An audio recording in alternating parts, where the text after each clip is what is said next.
You can make money while you sleep and more than you thought before you feel ready and during your clinical job. I'm Libby Rothschild. In today's video, I'll share with you tips about what I wish I knew about starting a dietitian private practice before I felt ready. Many dietitians don't start because they're scared or they don't know what to do or they're not really sure if private practice is for them.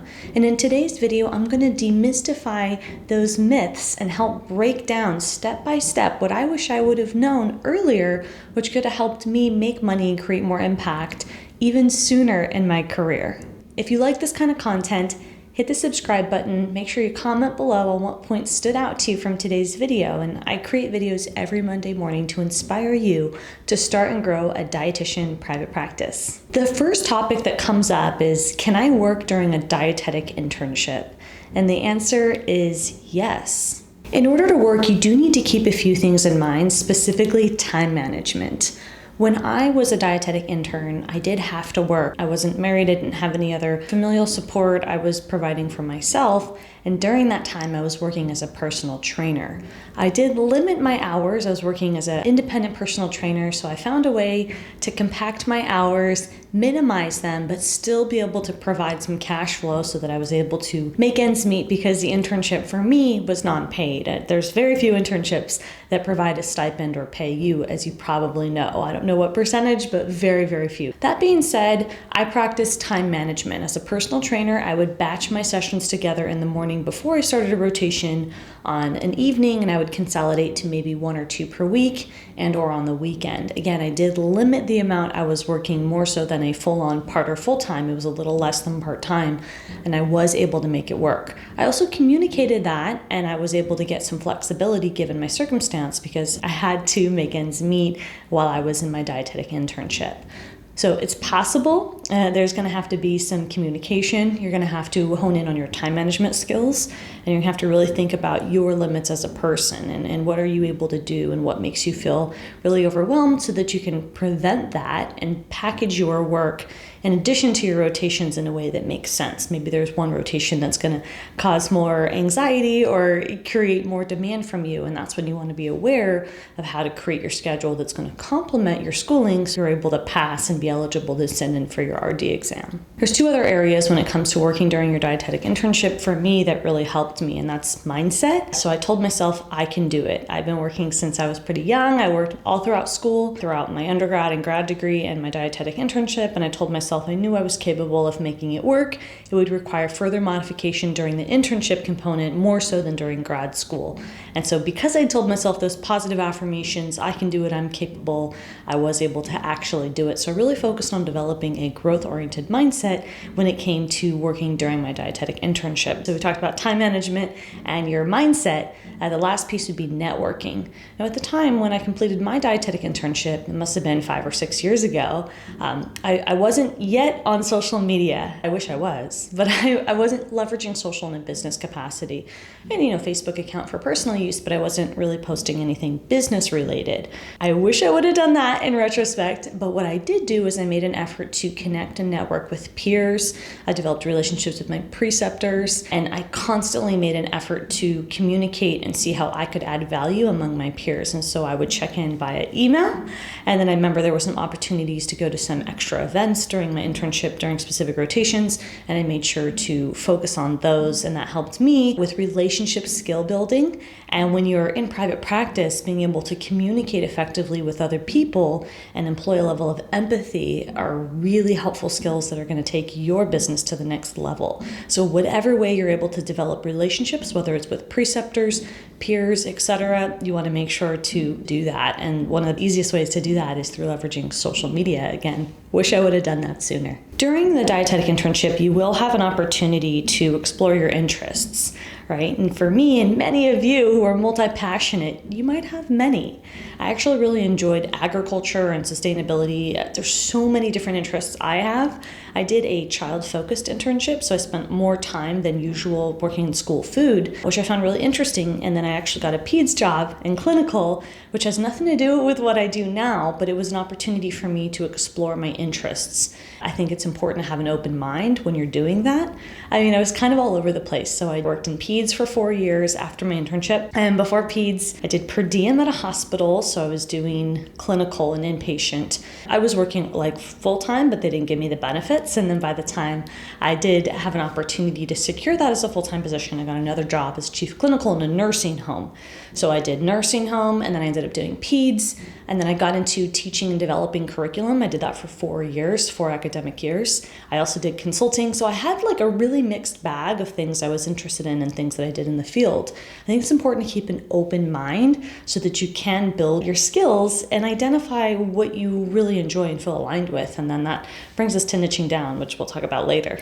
The second tip I wish I knew earlier, I already hinted at in the first tip, and that's building a social media following or even just posting. Right? Just being engaged and just having a presence online. If we were just to boil it down and not even worry about being so specific as to have a niche and build your following, if we just take that back a couple steps, posting regularly, being active and having the opportunity to network with peers you wouldn't have otherwise met in different countries and in different areas, with different interests and skill sets, is huge. If I would have known what the opportunities were with just being present on social media earlier, believe me, I would have done it even sooner. So I was pleasantly surprised with how welcoming the dietitian community was when I went on Instagram, 4 years ago in my clinical office and I built this business. So I encourage you to post consistently. It doesn't matter what you post. It's okay if you post what you're eating for a snack, if you post when you're walking your dog or something that's a leisurely activity, as long as you're showing your face. It's also an opportunity for you to engage and just build relationships and rapport and support other clinicians, even if they don't have a similar philosophy as you, even if you haven't formulated your philosophy. It's an opportunity for us to empower dietitians, near and far on social. And so really being able to develop relationships is important. And if you know you're interested in a certain area, for example, IBS, by all means, you can build engagement around people in that community, doctors and other people associated with what you're doing in the IBS community. But if you don't know yet what kind of area of focus, you can start with your peers and just building rapport among them and doing so on social. I suggest allocating 10 minutes a day, 5 days a week to do this, to be specific. Now, during those 10-minute slots, you can go on TikTok, Instagram, and you can search specific hashtags. You can look for people that you think would be good to network with and build genuine relationships. Show you care, find commonalities, and explore. Use this as an exploratory phase where you're really looking into what's going on. What are the trends? What are people talking about with relation to intermittent fasting, ketogenic diet, health at every size movement? Really look and see and get a sense of what the trends are. And as a nutrition professional, we should all be doing that, whether we're leveraging social or not. Although obviously you should be leveraging social because that's how people communicate and that's how people get their information. So you definitely want to be active on social, but the first step is really seeing what's going on and what are the trends. The third tip I wish I knew earlier was to start my business while in clinical dietitian school. Now, this is something that I definitely did not do, and I wish I did. I did start my dietitian business when I was in clinical, but not in school, right? So I was working in a clinical job, and I was in my office with no window, and that's when I started posting, actively engaging with other dietitians, and that's what built Dietitian Boss. But I should have done that when I was a student, and I wish I would have done that in schooling before I already made my way into clinical. If you're wondering how do you do this, when I did share my story, again, I waited, 3 years too late, but when I shared my story, I immediately found a lot of people who were engaged and who wanted to hear what I had to say, and I simply documented my life. I took pictures and videos of myself in my clinical office, and I talked about nutrition education because as a clinician, I was also doing a lot of teaching. And so I was sharing all the ways I was making multiple revenue streams, and I knew I was targeting dietitians from the beginning.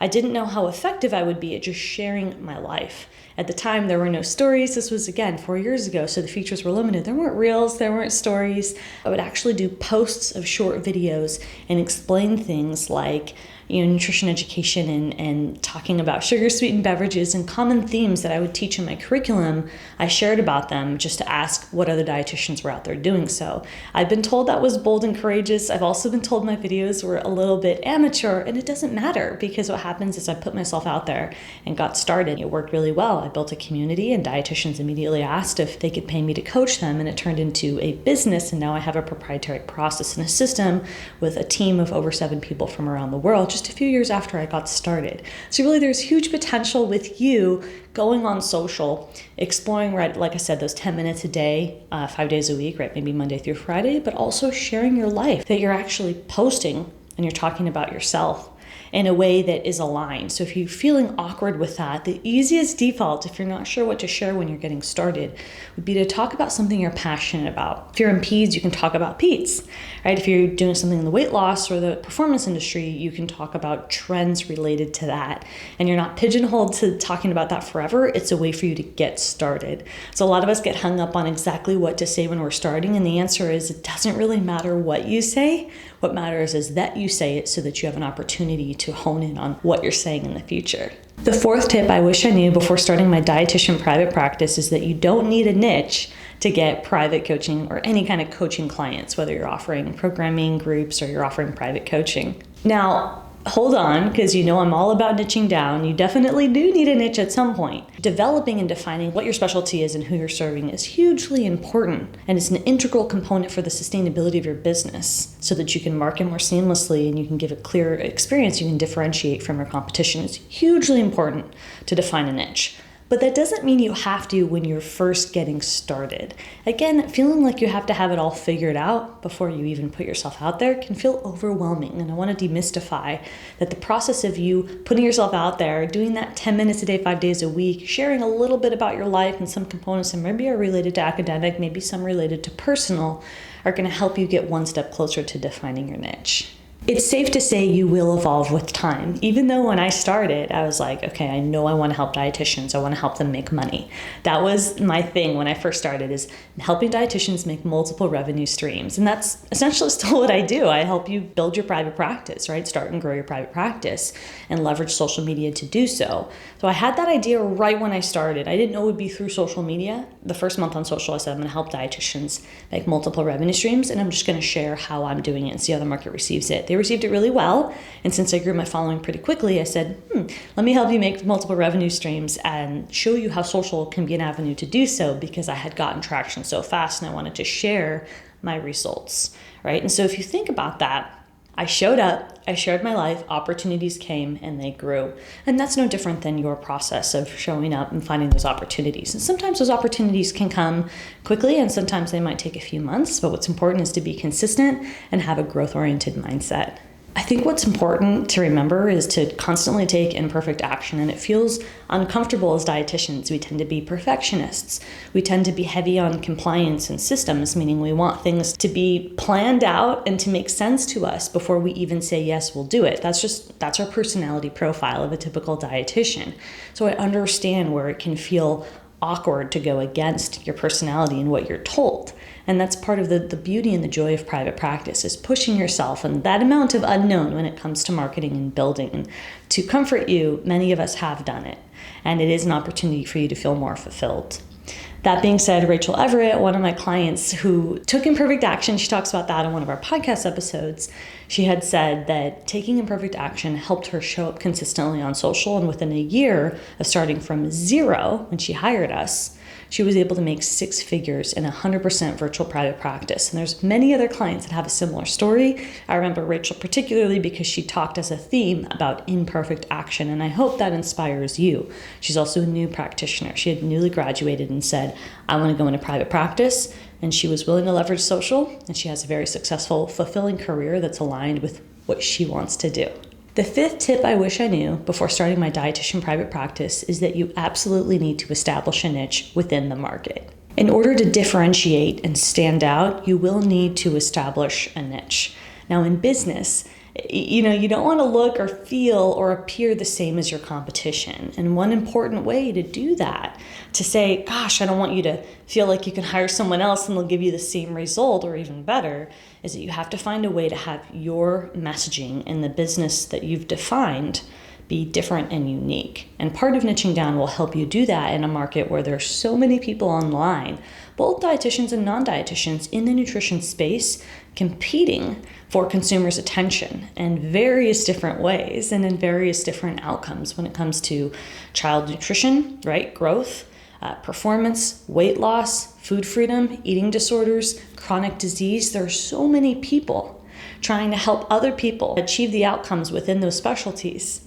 And if you don't find a way to stand out, unfortunately, you're going to have a harder time achieving your goals, and you're going to have a harder time sustaining your goals. So it's very important to define your business and make sure that you stand out. The fastest way to do this includes defining who do you serve, what do you offer them, and what specific transformation are you giving them. And if you're feeling intimidated, keep in mind my last tip is to get started and show your face and put yourself out there. And with time and doing that 10 minutes a day, 5 days a week, you'll get closer to learning what you align with, what the market needs, what's the language they use, and how can you package that into your own business and translate it into your messaging. And that's what's going to help you create your niche. This process will skyrocket your sales. And you can look at my testimonials and see we've helped literally 1,000 dietitians.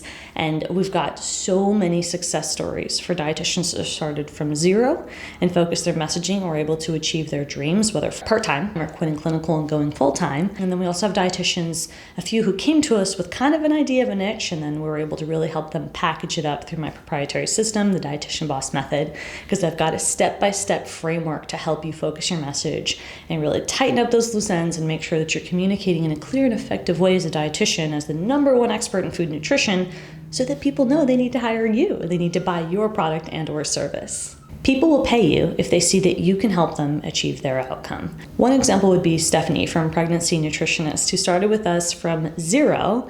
And much like the last example from Rachel, Stephanie was able to develop her messaging to help pregnant women have a feel-good pregnancy. And within a year, as she was delivering her second child during my program, she was able to not only hit her revenue goals, but now she's able to translate her programming into a membership and recurring revenue after she's had experience and she's gotten feedback and achieved the results and the metrics that she's intended to achieve through her messaging and her offering and her packaging. And she's a great example of starting from zero and being able to take what she does and package it with her experiences being a mother of two and enjoying the life cycle niche. And she's able to stand out by showcasing that and help give people the result that they're looking for.